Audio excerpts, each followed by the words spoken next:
Hello students, welcome to Sagar cinema classes. आज हम आपको बताएंगे जो आरपीएससी है और एचपीएससी दो ऑर्गेनाइजेशंस हैं। Wait for a minute.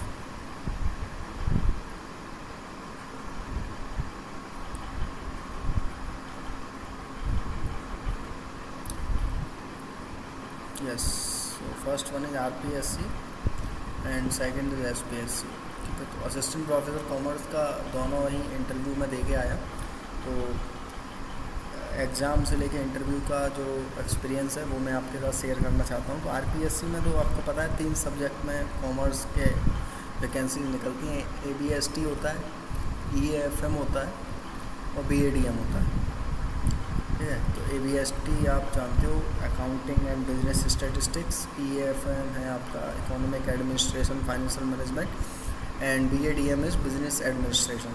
तो जो सेकंड सब्जेक्ट है ईएएफएम, इसमें मेरा रिटन क्वालिफाई हुआ था।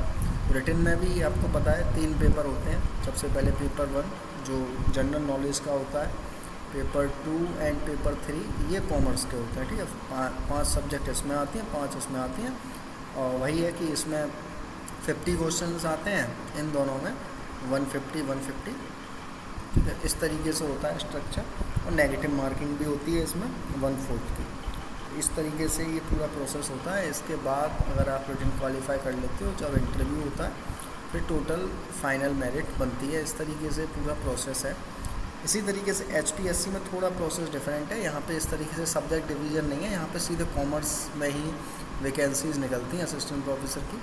और यहाँ पे जो एग्ज़ाम है वो आपका होता है प्री एग्ज़ाम। सबसे पहले प्री एग्ज़ाम 100 मार्क्स का होगा। उसके बाद मेंस होता है जो आपका सब्जेक्टिव पेपर होता है, ये 150 मार्क्स का होता है। और फिर इंटरव्यू होता है। ये इस तरीके से 3 स्टेज में है। ठीक है, और वो डॉक्यूमेंट वेरिफिकेशन वो तो है ही, फाइनल स्टेज होती हैं वो सब तो बात की हैं। इंटरव्यू जैसे ये मेंस 150 का है तो इसको ये 87.5 में कन्वर्ट कर देते हैं। ठीक है, जैसे आपके 150 में से 60 मार्क्स आए तो 87.5 में से कितने होंगे, इस तरीके से कन्वर्ट किया जाता है। And interview is of 12.5 marks. तो ये टोटल इस तरीके से 100 मार्क्स से फाइनल मेरिट कट ऑफ बनाते हैं।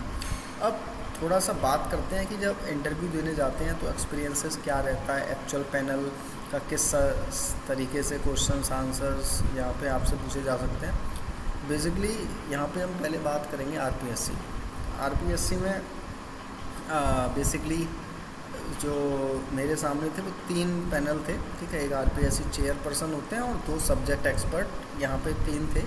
तो 1 is chairman and 2 is subject expert. ठीक है, ये याद रखना है।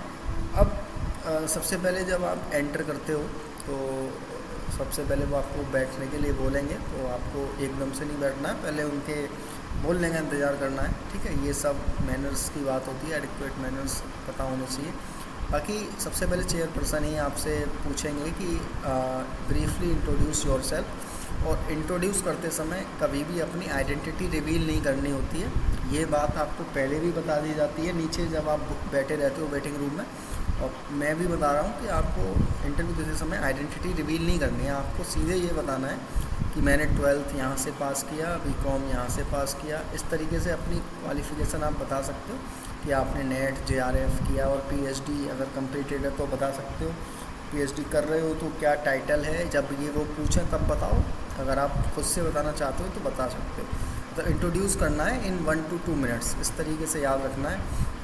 फिर थोड़ा सा उन्होंने मेरे सबसे पहले टॉपिक के बारे में पूछा था, रिसर्च के बारे में, जिस टॉपिक पे आप कर रहे हो कि इसका क्या सोशल रेलिवेंस है। वहीं से इंटरव्यू स्टार्ट हुआ।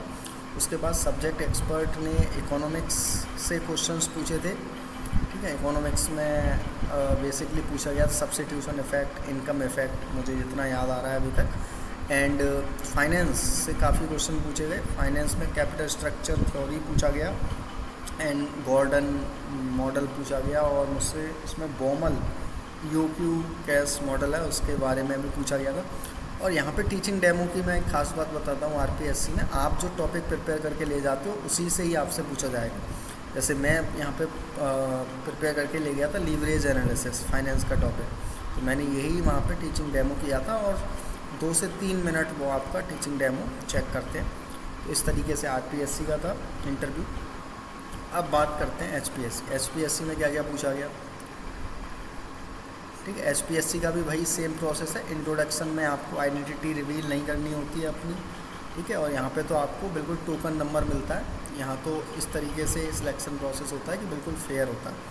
तो यहाँ पर भी सबसे पहले यहाँ पे जो पैनलिस्ट थे वो 5 थे, यहाँ पे 5 पैनलिस्ट थे, ठीक है। एक चेयरपर्सन और 4 सब्जेक्ट एक्सपर्ट थे या 3 थे, उनमें से एक ऑब्जर्वर होता है सर। तो आप देख सकते हो 4 सब्जेक्ट एक्सपर्ट थे। तो अब यहाँ पे सबसे पहले स्टार्ट हुआ क्वेश्चन ब्रीफली इंट्रोड्यूस योरसेल्फ, वो कॉमन ही है। तो वहाँ पे बिना आइडेंटिटी रिवील करे आप कैसे प्रेजेंट कर रहे हो वो ये सब ध्यान रखना है। उसके बाद यहाँ पे स्टार्ट हुआ जीडीपी से, ठीक है। जीडीपी पूछी गई थी हरियाणा की, क्योंकि हरियाणा का इंटरव्यू तो थोड़ी बहुत जीके वहाँ की पता होनी चाहिए। फिर हरियाणा की जीके मैं जीडीपी नहीं बता पाया था, तो फिर उन्होंने इंडिया की रैंक पूछी ओवरऑल जीडीपी वाइज कितनी है।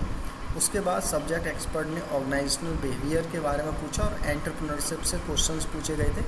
और ओबी में मुझसे पूछा गया था मैनेजरियल ग्रेड, और एंटरप्रेन्योरशिप में 1-2 मॉडल का नाम पूछा गया था, तो मुझे अभी याद नहीं है। लेकिन हाँ, उस समय भी कुछ ऐसा मॉडल था जो मैंने पहली बार ही सुना था।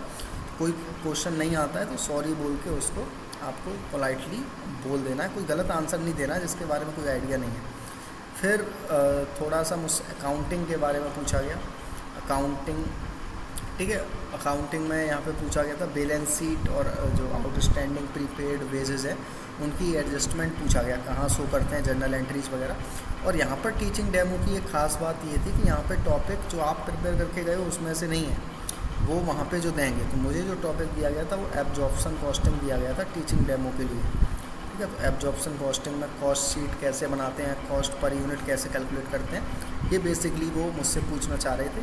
और मार्जिनल कॉस्टिंग से डिफरेंस भी बाद में पूछा गया था, ठीक है। तो इस तरीके से पूरा प्रोसेस चला था।